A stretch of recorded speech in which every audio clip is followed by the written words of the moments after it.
So if your car's been involved in a wreck, call me for a diminished value report. Call 227-541-1741. You may be owed some money for the lost value of your repaired vehicle. And visit us at GulfstreamMotorsports.com. Tune to the Shrink and Wrap Show here on Tan Talk Radio. Our stories and our topics will include, but are not limited to, everyday issues. We're here for you, for our listeners. We want to know what's important to you. So again, don't miss us on Tan Talk Radio. Tune in again, Shrink and Wrap Show. We'll see you then. That's the Shrink and Wrap Show every Thursday from 3 to 4 p.m. right here on the Tan Talk Radio Network. This is the Tan Talk Radio Network.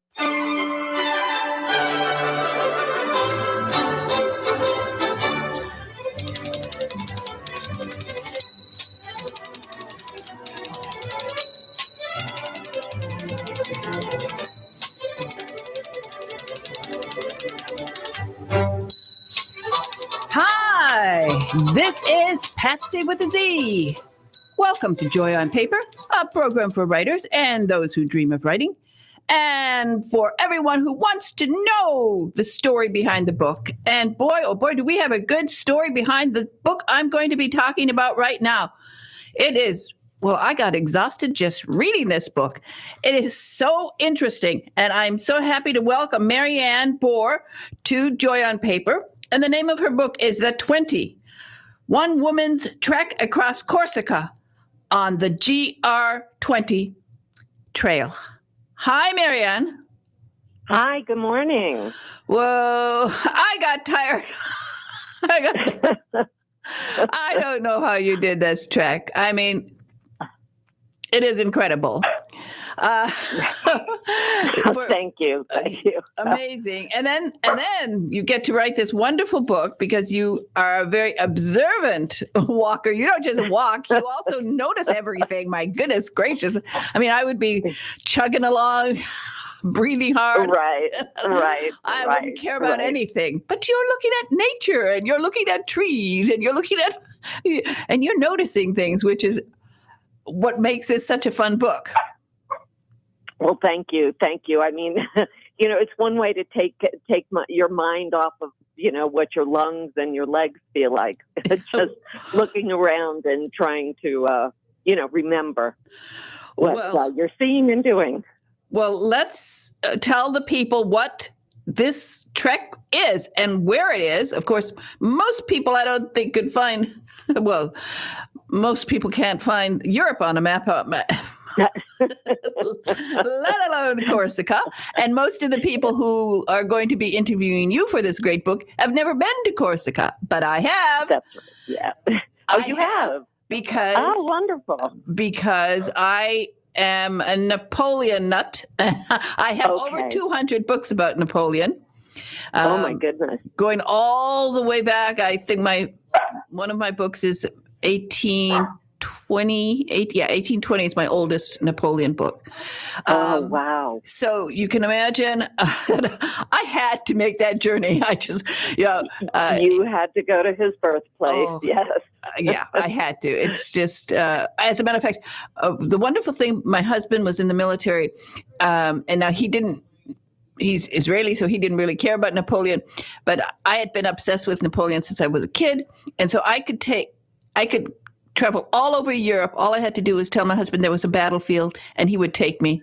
And then when I said, I want to go to Corsica, I need to go to Corsica. I have to be there. Yes. We had a wonderful time, but I must say we traveled first class in those days. You took a whole different attitude. So first tell everybody, how long is this trail? Well, it's 224, it's 124 miles, which might not seem so daunting if it's just, a straightaway, but it involves, pretty much every day going up to the peak of a mountain or a pass and then coming all the way down and then doing it again for 2 weeks. So how many people try this trail every year? I have that stat in my book, and it's 18. I believe it's 18,000, but only about 50% actually complete it. They have every intention of completing it, but they just don't. They don't. So this is not your first book about trekking. Obviously, this is something you've been doing a long time. So tell us the start of it, and then how you started trekking, and about the book that you wrote about your gap year too. Yeah, well, I started trekking just because I've always loved the outdoors. Even as a kid, I loved being, in the forests and in the woods, exploring with my siblings. And then, my husband and I did some serious hikes when we were in our early 20s. And then we did mostly day hikes while we were raising our children. And then once, we had an empty nest, we really started picking it up again in terms of more difficult and longer treks. So, yeah, we'd always done, a lot of day hikes with our kids. And we took them along once they were in their late teens for longer treks. But that's how it all started. And we really felt the need to mark significant milestones in our lives with doing something adventurous. And oftentimes that involved doing long hikes. The gap year that we took was something that we promised ourselves we'd do when we were about 23. We weren't married yet, but we knew we'd be married, and and if we had kids, we promised ourselves we will do a year of traveling. We'll just take a gap year. We'll quit our jobs because we'd done it right after college. We did a good 2-month backpacking trip through Europe, and we said, this can't be all there is. We have to promise that we'll do it again. And here you are you're approaching 60, and most people are thinking about retirement, sitting on a porch and putting their feet up. Right. And you get who got this idea? Which one of you said, "Oh, whoa, let's go"? Well, it actually happened at the same time. I would say I'm usually a little bit more of a risk taker. But during our gap year, we met a retired British general, a big, very fit man, who, when he heard we were doing the Tour de Mont Blanc, which is about an 8-day trek around the base of and the foothills of Mont Blanc, he said, "Oh, if you guys can do this, and if you enjoy it, you have to do the 20 on Corsica."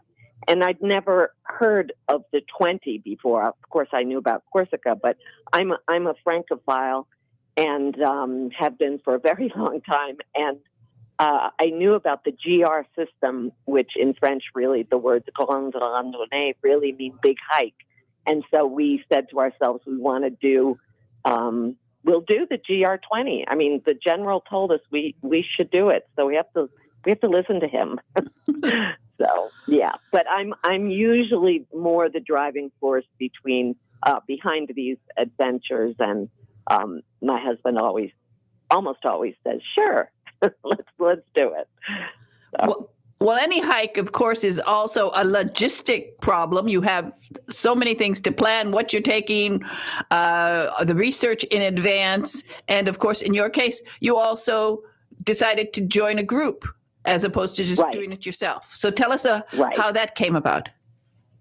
Well, we're great trekkers, but we had heard how difficult the GR20 was, and we heard that in many cases it isn't even a trail. You're just scrambling over rocks for a mile or two, and so the trail isn't super well marked in places, and the last thing we wanted to do at 60 years old was get lost. So we just decided, let's just do it so we can enjoy it and not stress about finding the trail, staying on the trail. And so, we went with a group and a guide. Well, and I think it's better, if you get injured out there by yourself and there's only two of you, it's always like, I don't want you to leave me alone and go and look for help. That's exactly right. Yeah, I've been on little walk like that, and something happened, and I really did not like that I had to be the one to take off, and my girlfriend fell, and and I had to go and leave her, and I didn't know what, I never did that again. Sure, that's scary. Yeah. Yeah, that's scary. Yeah, definitely. So, how did you meet up with your group? Tell us about how many were there, and tell us about, there are different dynamics once you're working with a group. There are absolutely dynamics, yes. And thank goodness, for the most part, everything with our group was really good. We had a French guide, and there were, so the whole group was 8, including the guide. There were 2 women, and there were 5 men. And we were from the United States. We were the only ones living in the United States. There were other folks from Britain, and an American living in Ireland, and a man from the Netherlands. And we ranged in age from about 35 to 70. So there was quite a range there. I guess our guide was 36 and had done the hike, dozens of times. And yeah, we got along really well. And I was thrilled when I found out there was another woman. And we hit it off really well. We're still in touch. We're still friends. And, and my husband, Joe, found, one gentleman, from England who he, again, really hit it off well with. But everyone, we ate dinner and breakfast and lunch and everything together, and shared a lot of laughs and stories, and it was great camaraderie. So where did you fly into, and how did you get to the island? Well, we actually went to Iceland first, and then we went to the south of France to do a month of training before. We'd done lots of training in the months prior in the U.S., but we did some serious hikes in Iceland, got to the south of France in the Alps just above Nice, and into the mountains there. We did many hikes, and then we took the ferry from Nice over to Bastia, Corsica. And for some reason, it just always seems that when we approach a place by ship, I don't know, there's something just, it enhances the anticipation and the romanticism and all that. We were so happy we chose that way to get there. And then after the hike, we stayed in Corsica for about a week to rest, took the ferry over to Italy, and then did some traveling over there. So again, just by ship is our preferred means of travel. But it was, there's daily ferries that go to the island. Yeah, and we flew in on private airplane. Now, our trip was, I will tell you, we were going first class. So we lived it up for the time that we were there. It was just wonderful.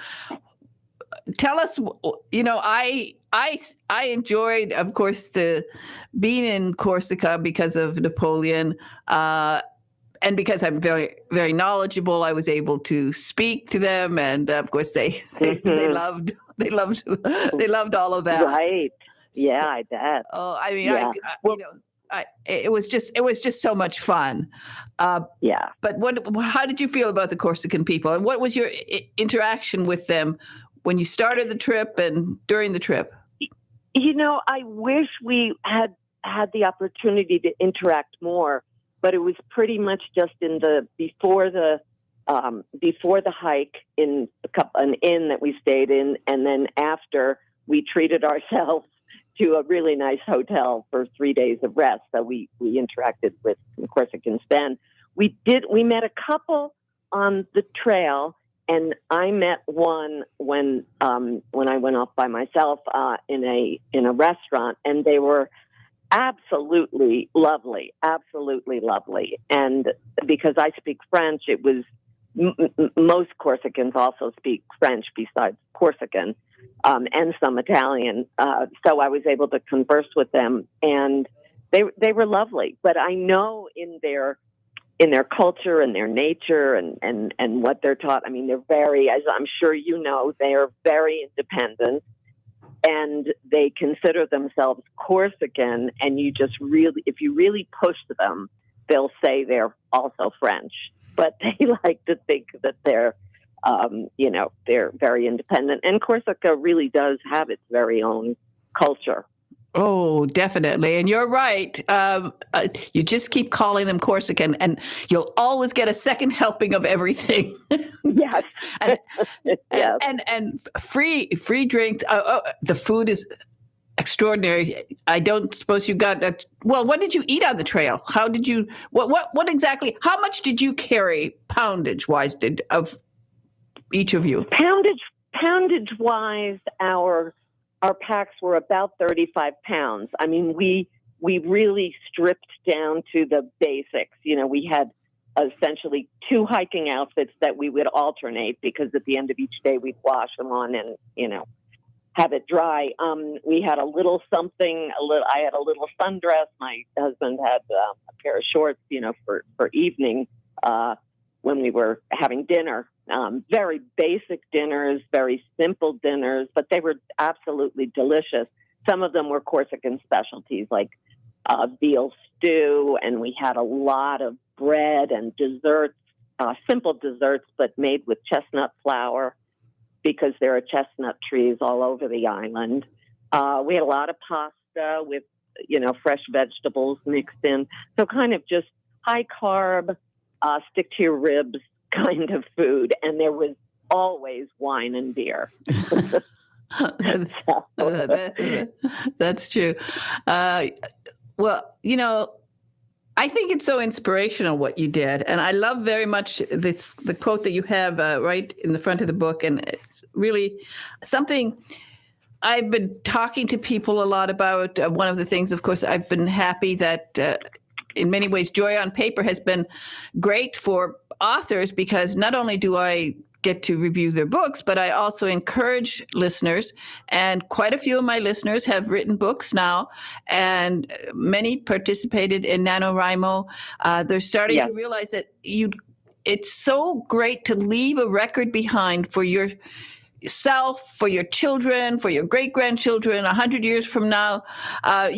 Everybody's always looking now for DNA, where they came from. But if you write a book, I mean, you're leaving something solid. And the attitude of not giving up, of actually getting out there and doing something with your life. I like very much how you wrote about Dylan Thomas. What did he say? Dylan Thomas, let me see. Let me just, I don't have all these quotes memorized, but let me see. The one that was in the very beginning of the book, let us see. He was about the dying of the light. To rage against the dying of the light, and basically don't go gently into the night. Fight it, man. Get out there and do something. And exactly. And that's what people have to do, because there are too many people who are retiring. And unfortunately, one of the things that now I really think it's terrible that so many people are turning to, sort of soft kind of ingestibles that maybe make them feel calm, but that's not the way to go. Get out there and do something. Live your life. Have fun. Right. I mean, you guys at 60, most people would, teenagers wouldn't do this trek. It's all about your passions. I think that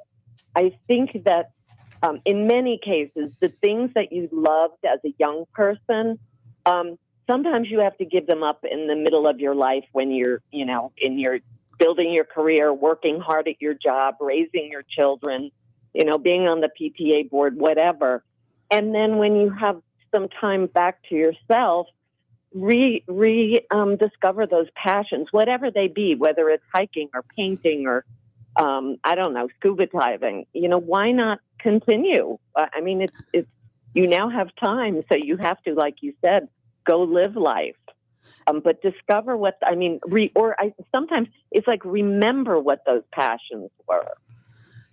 And grab on and do something. If you wanted to do something, for example, I love blacksmithing. And one of the things I, because we lived in Texas a long time, so I had a chance to do that.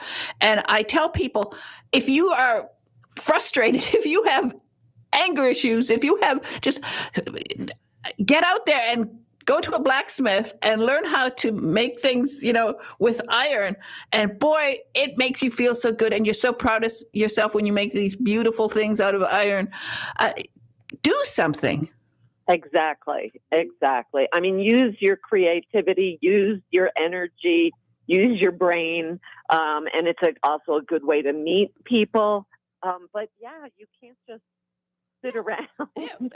Well, it is true. I mean, in your case, you've made friends and friends that you have something to share, and a lived experience, which is always fun. Yes, absolutely. And for those who want to write about it, the great thing, about whatever the passion is, the great thing is that you kind of get to relive it all. Yeah. If you write about blacksmithing or whatever that activity is, you really get to think about it and why you love it. And you get to just, even if you're not doing it, you're writing about it. So you're re-experiencing it. And you get to share it with people too, because you can go and do book events, book signings, talk to ladies clubs and sports clubs, and just have fun. Again, you meet more people and you have a more interesting life, because I'm sure there are so many organizations that would love you to be a speaker because you are an inspiration. Right. I mean, people are interested to hear what other people are doing, and yeah, it can light a spark in. It does. I'm sure that when you talk to groups, and if I would recommend to all women's clubs, instead of just sitting around gabbing, invite Marianne Bohr, and she will not bore you because she's got a heck of a story to tell, an exciting story about the 20. It's one woman's trek across Corsica on the GR20. Trek, and I tell you that you are such a good writer. I love the way that you write. I love your observations. Very, very fine writing. Oh, thank you so much. That makes me so happy. And I think you've had a lot of fun with this. And I hope, what's your next big thing? Well, our next big hike is this time next year. We're doing the coast to coast across England. It is something. It's a well marked route, and we walk somewhere between 10 and 15 miles a day. We're taking our dog with us, and we are staying in inns along the way. We're not camping this time. We're going to be a little bit more comfy. And you will be drinking a lot of beer along the way. That's right. Exactly. Okay. Hopefully the inns will be right above a pub. Oh, they always are. Absolutely. Okay. Yes, well, Marianne, you have a website? I do. It's www.mariannebohr.com. No middle initial C, just mariannebohr.com. BOHR. Okay. She's not a BOAR or a BORE. She is a BOHR. Right, exactly. Really a fine book. It's called The 20. People get this book. It's a great read. It's inspirational. And Marianne, you're inspirational. And we'll have you back here after you finish that trek across England. Okay? There you go. Okay. Thank you so much. To it. Okay. Okay. Good talking to you. Great. Bye. Woo. Now that is doing something. Okay, we're going to have a book buzz from Devon Miller and a few words from sponsors who are so kind to me. And then I've got a great guest coming up.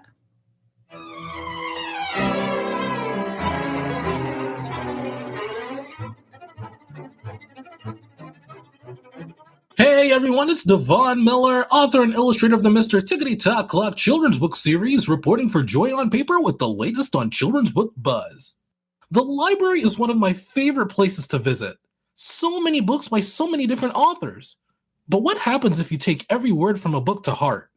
Well, you might just find yourself in a lot of chaos like a certain family did in the book called The Library, written by Amanda Pearlstein and Howard Pearlstein and illustrated by Marna Minnie. The Library is a rhyming tale that tells a story of a family reading books that are filled with lies. They find themselves swimming with alligators, eating candies like vitamins, and getting blasted by their neighbor. It all leads to the question of, if something is in a book, could it actually be true? The idea of the book came about when Howard realized that library sounded the same as if it was spelled library, like you're telling lies. Around this time, he realized the term fake news was going around a lot and saw that people believed whatever aligned with their viewpoints, no matter if it was unrealistic or not. It led to the idea of what the consequences might be if one were to believe everything they read. After writing a draft of the story, he emailed it to his daughter Amanda to ask if she could make his story any better. The result turned into a hilarious story that the whole family will enjoy. Just make sure you don't go to a library that has books full of lies to pick up your copy. This is Devon Miller reporting for Joy on Paper. For more book buzz involving children's books and authors, head on over to radio-joyonpaper.com and click on Devon Miller's Book Buzzes. I think it's about time that I buzz out now.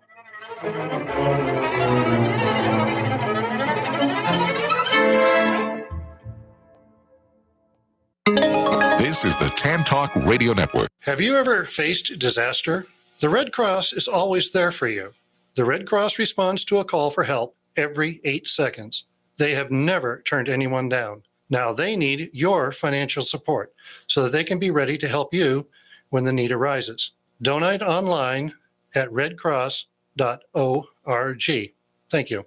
Are you an author, an artist, an inventor? Then you need to protect your valuable intellectual property. You need Larson & Larson. We have the experience and knowledge to help you with all of your legal needs, from processing trademark, copyright, or patent applications to negotiating licensing agreements and handling litigation. The attorneys at Larson & Larson in Largo, Florida can help protect you. Call us today for a no-cost consultation at 727-546-0660 or visit our website at larsonpatentlaw.com.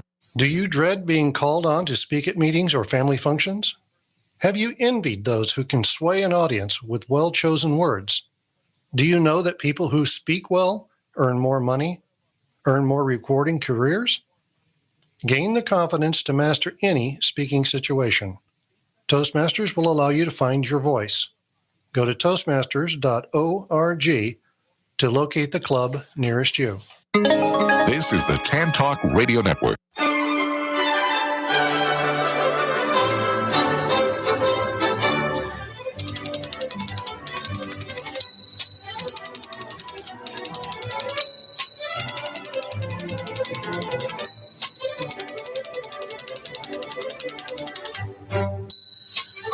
Hi, this is Patsy with a Z, and I am back with my next guest, and I am so happy to welcome back to Joy on Paper, Robert McCaw.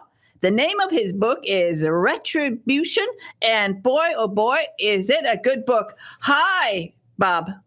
Hi, how are you? Nice to talk to you again, Patsy. Wow, we're up to book 5. Book 5. My goodness, I just celebrated my 8th anniversary, and you've done all of this in that time, because I started off, I remember the very first time I read your first book, and I was so impressed with it, because the funny thing is, it was Death of a Messenger was the first book, and I am one of those rare people who never had any interest in Hawaii. For some reason, it never occurred to me to even, bother to take a trip there. Other than maybe I wanted to see Pearl Harbor. But after I read your books, I found it so fascinating. There's so much depth. There's so much to learn about the island and about the people. And you bring it all to life. It's just, your writing is so fine. And I was just thrilled, when I got the first book and the second book, and you keep them coming. Well, it's interesting you mentioned Death of a Messenger, because for Kindle readers, they can get that book free now on Amazon during the month of June. Wow, people, take advantage of it because you will love that book. As I said, the minute I read it, I always love to get the first book in a series. Well, because you don't always know it's going to be a series. If the first book doesn't work out, they don't give you the second one. But I read that and I said, not only is it going to be a series, someday it's going to be a series on television because you just came out with a great character. Tell us about Kawakami and who he is and why some lucky actor is going to be playing him someday. Well, Koa is the protagonist in the book. He's the chief detective in Hilo, Hawaii. So he's a cop, but he's a cop with a very interesting background because as a teenager, he believed that an overseer in a sugar mill had actually planned and executed his father's death. And he took to following this overseer, tracked into a mountain cabin, got into a fight with him, and killed him in the course of the fight. Rather than fess up, he decided to cover up this crime or accident by staging a suicide. And lo and behold, it worked. And so he is a cop who has a criminal past. That's one of the things that drives him, motivates him to find and catch and prosecute killers. But at the same time, he has this insight into the criminal mind, especially that aspect of the criminal mind that covers up the crime, which of course most criminals do. And so he has this insight into their thinking, which makes him a more perceptive and more effective police officer. So he's a really interesting character. He's also Hawaiian, and that's important because one of the things I've tried to do in these books, and I think you kind of encapsulated it, is Hawaii is a character in the book. It's a character through the details about its geography, its crazy history of conflict with the United States, its culture, its language, its politics, even its weather. All of those things go into making the island of Hawaii, which is also known as the Big Island, a character in the book. And different books in the series feature and focus on different aspects of the Big Island. Retribution, for example, focuses on Mauna Kea, one of the largest volcanoes. Mauna Loa, one of the largest volcanoes in the world.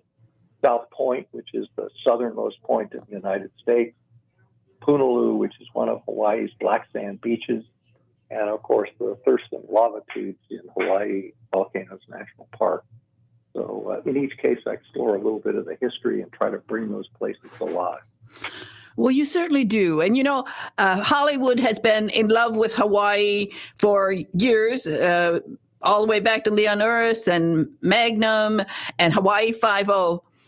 But none of them have ever really captured the Hawaiians the way that you do. No, none of them have this great respect that you obviously have for the Hawaiians. The stories that you tell in all 5 books are just great stories, and they are also different about different aspects of Hawaii. You bring in the lore of Hawaii, the people, how they think, what they feel, what they eat, the real Hawaiians. And that's why I think your books, they spark something in me that I finally sort of felt, yeah, this is just a worthy, subject to investigate. And so I was thrilled with your book, the first book, and now with this new one. And people will learn things about Hawaii that they don't know. Like, you can ski in Hawaii. You can ski in Hawaii. One of the things that I really care about is a lot of the shows that you've mentioned on television deal with what I think of as the tourist Hawaii. Waikiki, palm trees, hula girls. What I try to do is capture the real Hawaii, which is this incredibly ethnically diverse place. It's geologically diverse. It's got its own separate set of problems. I mean, it was a separate country for over 100 years before the United States just grabbed it and took it in expropriation, which has led to a sovereignty movement out there. And all of these things, they're of great interest to me. And I want to share them with readers. And I basically chose this mystery format, or thriller format sometimes, to showcase the island and the people. Well, you can always tell a really great writer, and whatever sort of genre you take, if you take a cozy mystery or you take a thriller, and you have it filled with interesting characters who really give the stories depth. And all of your characters are multifaceted and they're interesting. And as you have this great respect for the Hawaiians, including using some of their language in the books, which nobody else has ever done, I don't think. I thought it's a combination of being respectful, of being generous spirited that you are, and you tell these wonderful stories, and you get to include also your love of astronomy, which I really enjoy that part too. Well, it's one of those places in the United States where there are truly dark skies, and you can really see the stars. And I think sometimes about the ancient Hawaiians who traversed 2,000 miles of hostile ocean, and they finally arrived at this oasis in the middle of the Pacific, and they probably saw snow and ice for the first time because they came from a very tropical climate, and on the top of Mauna Kea at 14,000 feet, or Mauna Loa close to that height, you get snow almost every year. Sometimes they get blizzards up there. And as you mentioned, there are people who snow up there. One of the other things that's kind of fun to see sometimes is that some of the Hawaiian residents will drive up to the top of Mauna Kea or close to the top when it's snowing. They'll pack their pickup trucks full of snow and they'll race back to the beach so they can build a snowman on the beach. Well, that's why your stories are so interesting. They're interesting to everybody. And I want, particularly, you have these twisty plots, and I love this. Tell us about this one, because this book, of course, we have a murder, but explain the sort of the plot for this book. Well, this book is in many ways a roller coaster of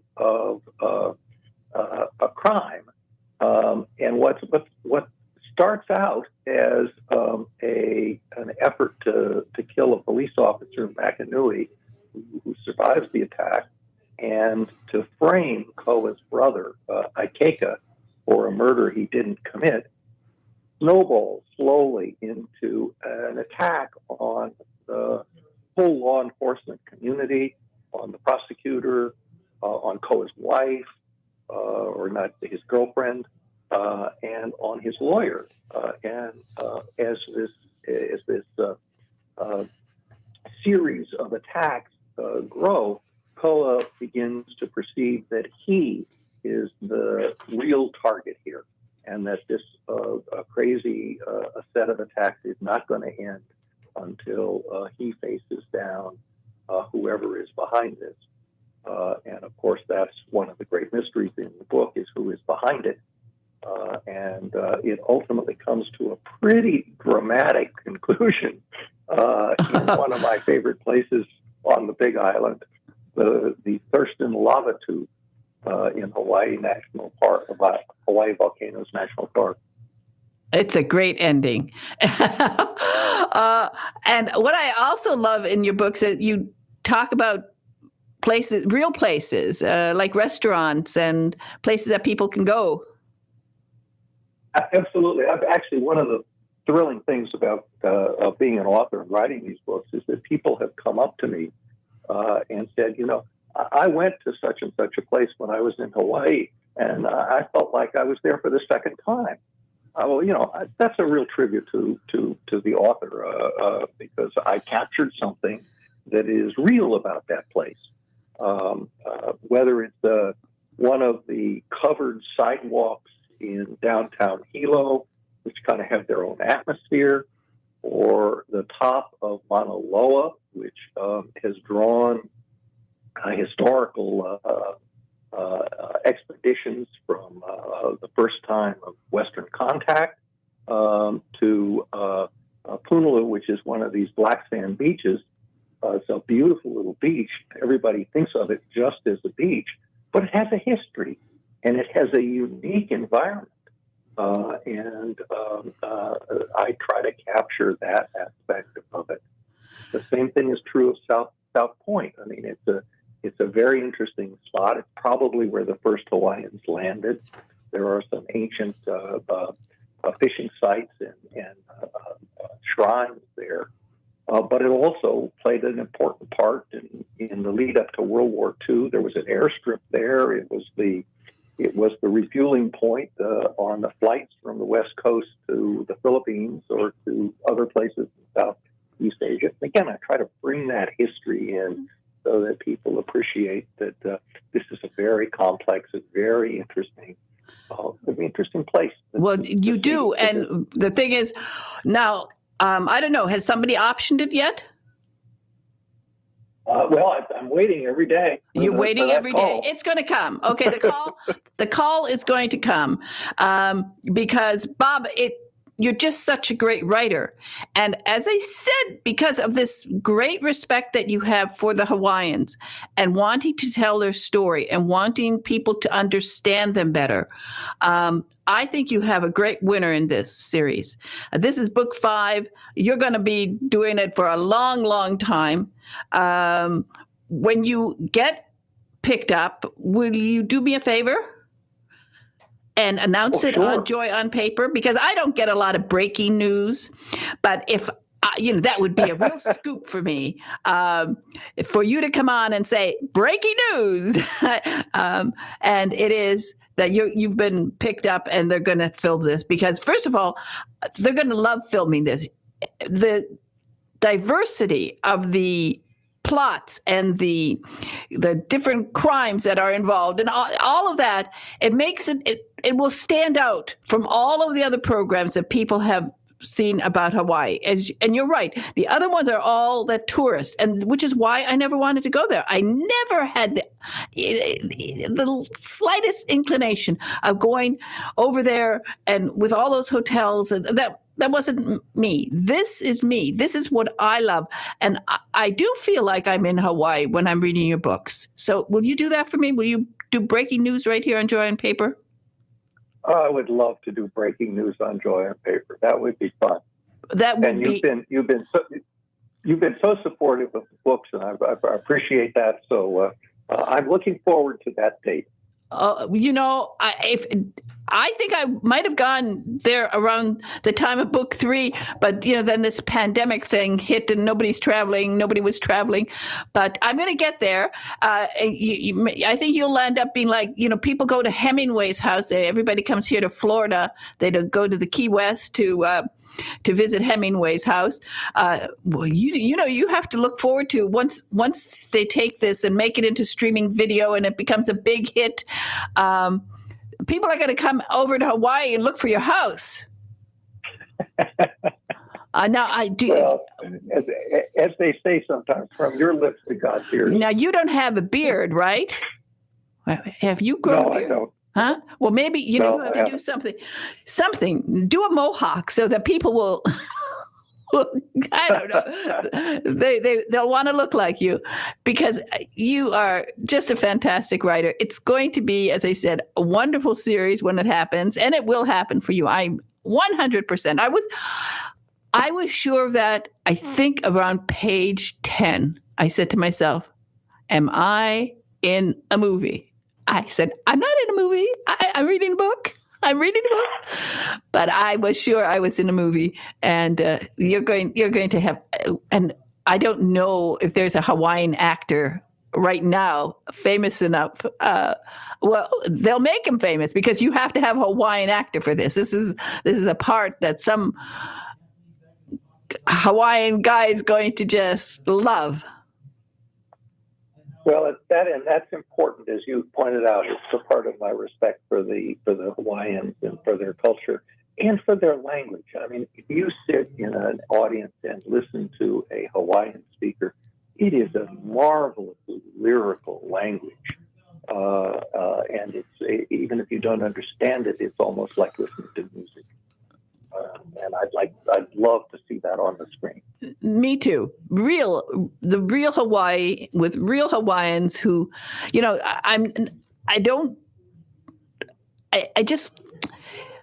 I think you have the flavor for it. You have the right attitude, the right everything, and it's going to happen for you. I know that. Okay.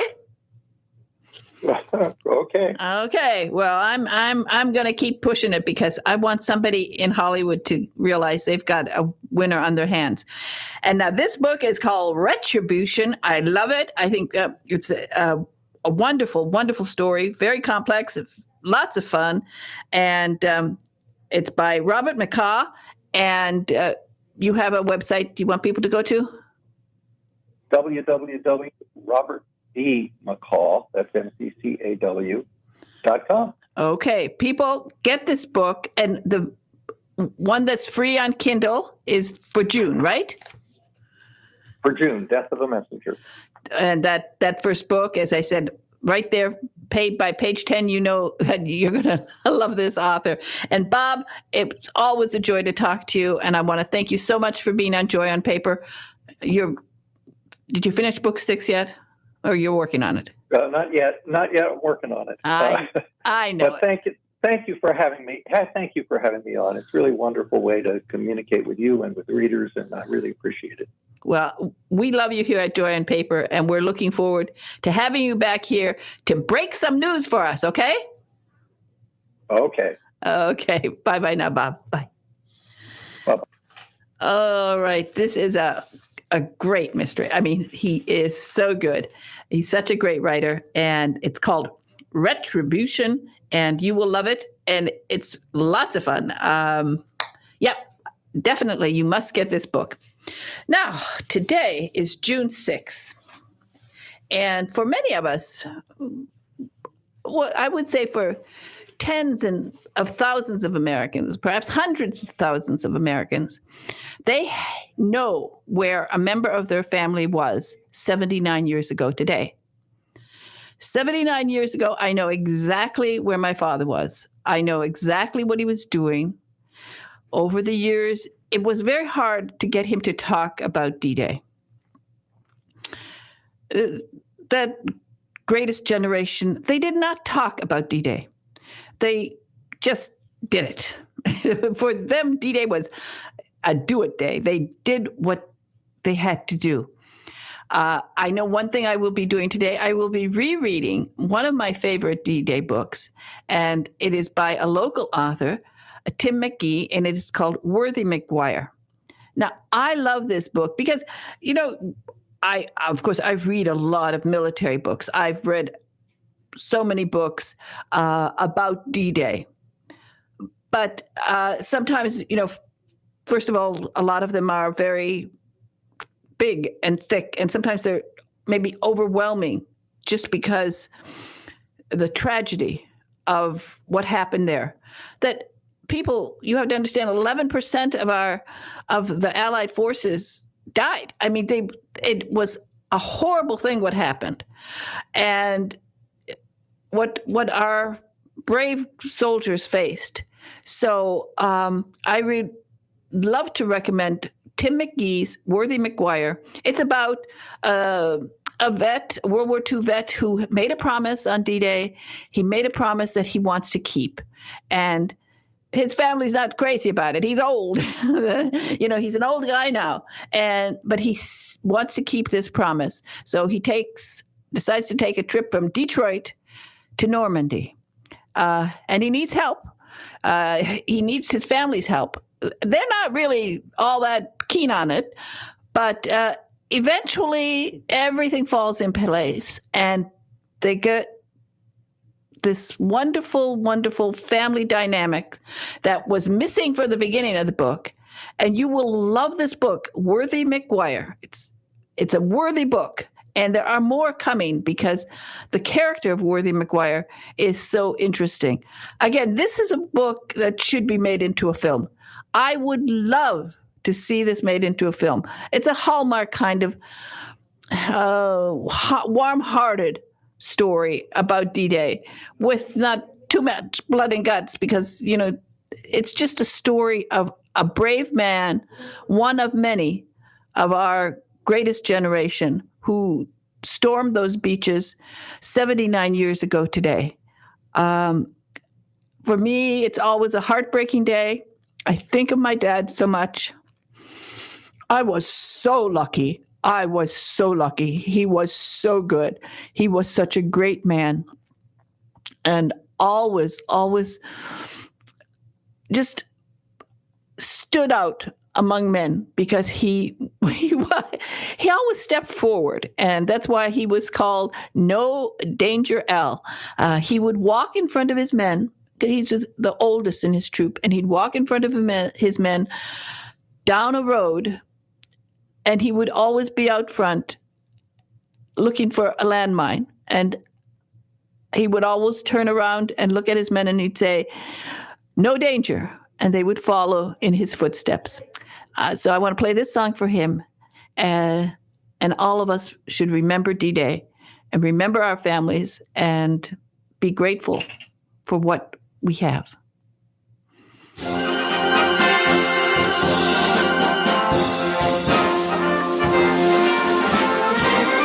March along, sing a song with the army of the free. Count the brave, count the true, who have fought to victory. We're the army and proud of our name. We're the army and proudly proclaim. First to fight for the right and to build the nation's might. And the army goes rolling along. Proud of all we have done, fighting till the battle's won. And the army goes rolling along. When it's high, high, hey, the army's on its way. Now